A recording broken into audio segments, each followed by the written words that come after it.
la croix de Jésus-Christ.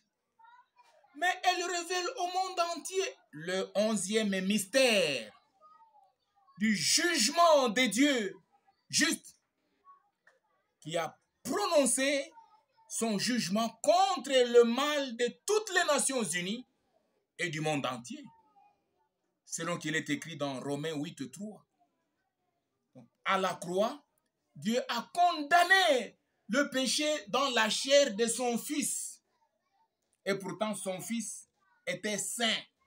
Mais pour avoir porté la chair des hommes et femmes pécheurs, alors Jésus avait un corps semblable au péché. Il a été tenté comme tous les hommes pécheurs, mais sans péché. Mais parce que seulement il a porté le corps du péché, Dieu considérait Jésus comme un pécheur. Alors Dieu a condamné, il a puni le péché de toutes les nations faisant du mal dans le corps de son Fils. C'est un jugement. Donc ici, c'est un jugement qui était prononcé par Dieu. Toutes les Nations unies sont les faiseurs du mal, mais Dieu n'a pas puni toutes les nations, chacun ou chacune pour son mal. Non.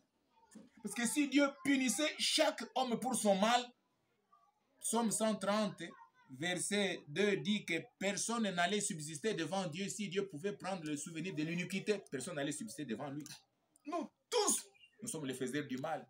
Et si Dieu se mettait à châtier chacun de nous pour son mal, personne n'allait vivre. Mais Dieu, il a puni le mal de tous les faiseurs du mal du monde entier dans le seul corps de son Fils. C'est un jugement. Donc, la croix de Jésus-Christ, c'est un jugement de Dieu. Il a puni le mal, il a condamné le mal ici à la croix. Donc, la croix révèle le jugement de Dieu, un jugement juste. Parce que Dieu est saint, il ne peut pas être rapproché par le mal. Alors, le mal de tous les hommes a été puni et condamné par Dieu à la croix de Jésus-Christ. La croix révèle le jugement de Dieu. C'est à suivre.